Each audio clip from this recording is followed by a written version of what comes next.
Mesdames, Messieurs, chers amis, j'ai toujours d'ailleurs aussi quelques mots de remerciement pour l'Académie du Val-de-Grâce qui nous accueille dans ces lieux emblématiques.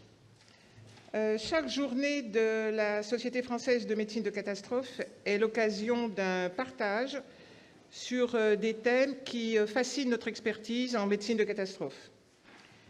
Mais l'actualité, les tensions géopolitiques que nous connaissons actuellement nous invitent à plus de gravité que d'habitude. En effet, nous étions probablement tous dans un doux rêve depuis 80 ans et désormais, nous avons l'obligation de regarder le monde autrement. Cela ne veut surtout pas dire de nous inquiéter, de fantasmer, mais simplement d'être lucide et préparé. Ce que nous allons faire aujourd'hui, c'est réfléchir ensemble, civils et militaires, à notre réelle capacité pour gérer un conflit majeur en France ou en Europe. Confucius disait qu'il fallait se préparer au pire en espérant le meilleur. C'est comme cela que je vois le rôle de la Société française de médecine de catastrophe et le mien. Je vous remercie d'être tous ici réunis pour partager une analyse avec l'éclairage de l'Institut des hautes études de défense nationale et du ministère de la Santé, comprendre, nous comprendre et j'espère, grâce à ce type de journée, engager l'ensemble de notre système de santé vers une totale résilience. Et pour faire un petit trou normand, je vous propose de voir en images l'émission de la Société française de médecine de catastrophe. Et ensuite, nous aurons l'honneur et le plaisir d'avoir l'introduction de l'amiral qui représente le directeur de l'Institut des hautes études de défense nationale et de Madame Baville du ministère de la Santé. Bonjour à tous.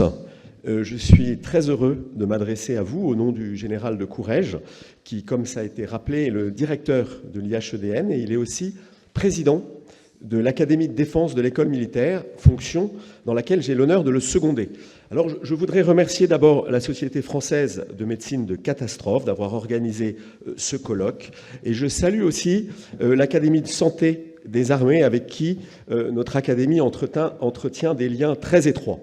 Et puis, je suis très honoré d'ouvrir le colloque avec vous, Madame Baville, qui donc dirigeait le centre de crise sanitaire au sein du ministère de la Santé.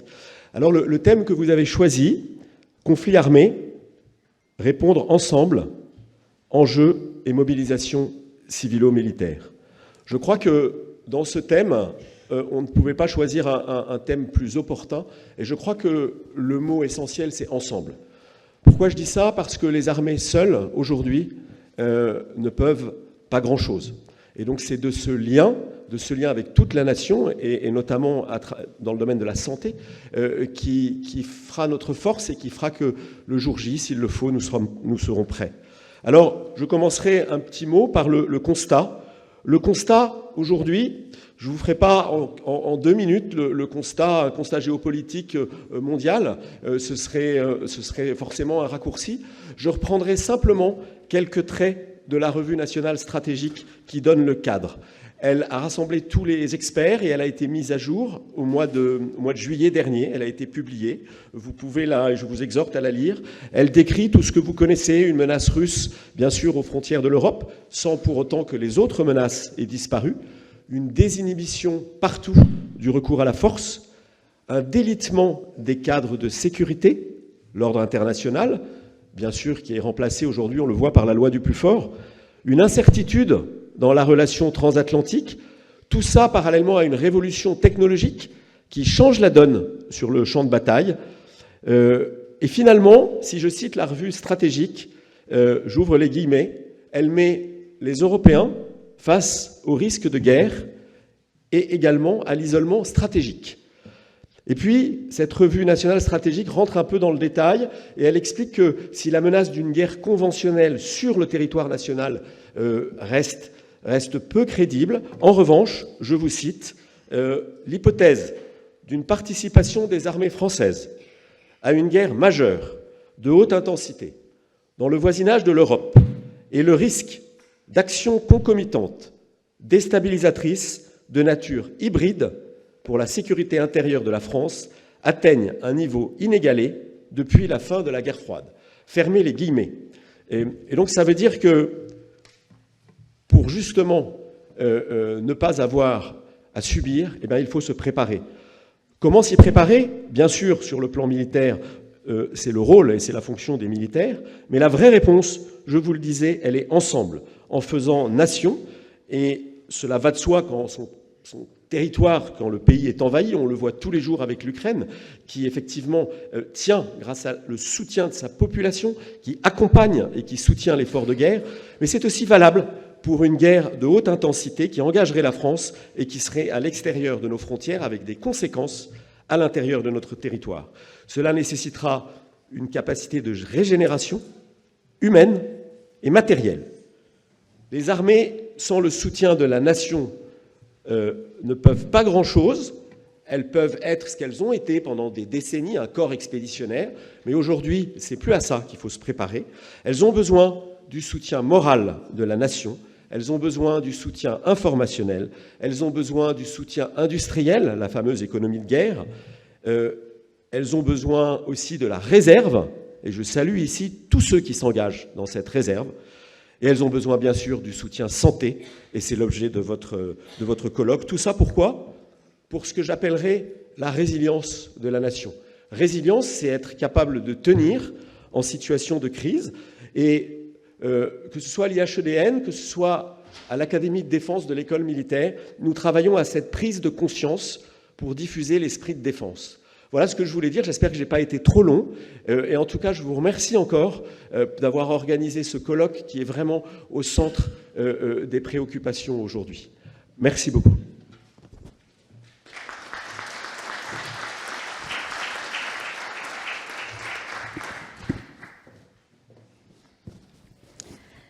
Merci Amiral, Catherine, mesdames, messieurs, merci de me donner cette opportunité d'ouvrir ce colloque qui est important pour nous. Donc quelques mots d'introduction où je vais répondre rapidement à quelques questions. Qui, comment, pourquoi, quand.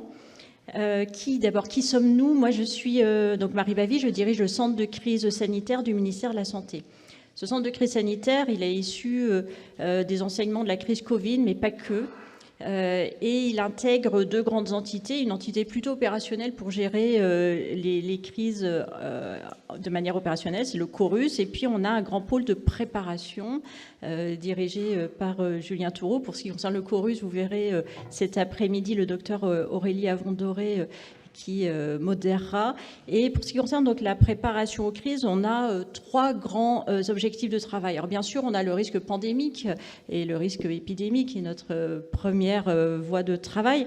Deuxièmement, on travaille aussi sur les impacts du changement climatique. Donc vous voyez qu'on est très lié à l'actualité, en température extrême, arbovirose. Et puis notre troisième axe, c'est la préparation à l'hypothèse d'engagement majeur. Donc c'est un axe de travail à temps complet que nous portons, notamment avec le docteur Jean-Marc Philippe, je le cite parce que je l'ai vu dans la salle, et nous le portons depuis longtemps, puisqu'alors qu'on se préparait, la France se préparait au JO, on était déjà en train de préparer cette hypothèse d'engagement majeur.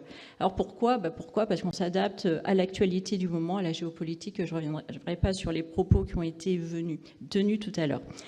Comment? Évidemment, on ne fait pas ça tout seul et on le fera un petit peu évidemment avec vous, mais on le fait surtout dans un cadre général qui est le cadre de la revue nationale stratégique, on vient de le dire, notre cadre national. On le fait aussi dans le cadre des instances internationales et en particulier de l'OTAN. Effectivement, il existe un groupe civilo-militaire dédié à la santé et depuis déjà plusieurs années, l'OTAN indique à l'ensemble des partenaires combien il est important que le monde civil vienne en appui des armées.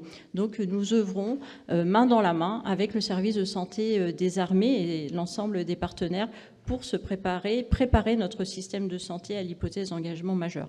On a parlé de la revue nationale stratégique, on s'appuie aussi sur ce qu'on appelle la stratégie nationale de résilience, SNR, qui est aussi disponible, comme la revue nationale stratégique sur le site du SGDSN, Secrétariat général à la défense et à la sécurité nationale. Donc ce sont des documents publics que chacun peut consulter.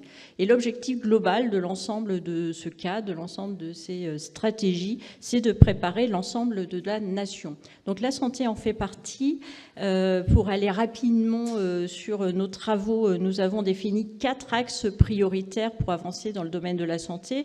Le premier axe, c'est un axe de travail avec les hôpitaux d'instruction des armées qui aujourd'hui prennent en charge une partie des soins pour la population civile. Si demain il y a un conflit, il faudra réorienter ces patients civils dans le monde, dans notre système de soins et voilà, prendre en compte le fait que les professionnels du service de santé des armées seront occupés sur un autre front. Le deuxième axe, c'est la préparation à un accueil de potentielles nombreuses victimes, de nombreux blessés, donc des blessés spécifiques avec des flux potentiellement variables qu'il faudra intégrer dans notre système de santé. Je ne rentre pas dans le détail, ce sera développé cet après-midi.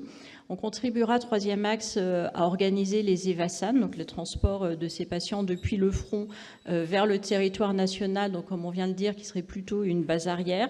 Et enfin, le dernier axe, c'est justement ce rôle de base arrière, le fait que le territoire français pourrait être nation hôte d'autres entités otaniennes. Il faut aussi se préparer à recevoir d'autres armées en nombre. Donc quelques principes pour conclure. Le fait qu'on a besoin de travailler ensemble sur des doctrines qui sont encore en cours de définition. Le fait qu'on n'ait pas toutes les réponses, qu'on n'ait pas tous les cadres ne doit pas nous empêcher d'avancer. Il faut accepter de travailler, évidemment dans la certitude et sur plusieurs hypothèses qui viendront se confirmer prochainement. Il faut partager, faire passer des messages, il faut former dès aujourd'hui, en tout cas dès aujourd'hui, il faut sensibiliser et dans les mois à venir, il faudra former et j'insiste parce que je sais que vous serez porteur de messages et de formation. Il faudra aussi travailler sur des axes plus sensibles, les soins médicaux de réadaptation, le secteur médico-psychologique, le secteur et la place de la ville, la place du privé, donc tout ça sont des chantiers qui sont encore à développer. Donc vous voyez, beaucoup de chantiers à travailler ensemble, main dans la main avec chacun nos expertises. Cette journée y contribue, donc Dr Catherine Bertrand, vraiment je vous remercie de l'avoir organisée, de nous avoir associés. Les équipes du centre de crise sanitaire seront présentes l'ensemble de la journée et écouteront vos différentes contributions qui permettront de contribuer à nos travaux. Merci beaucoup.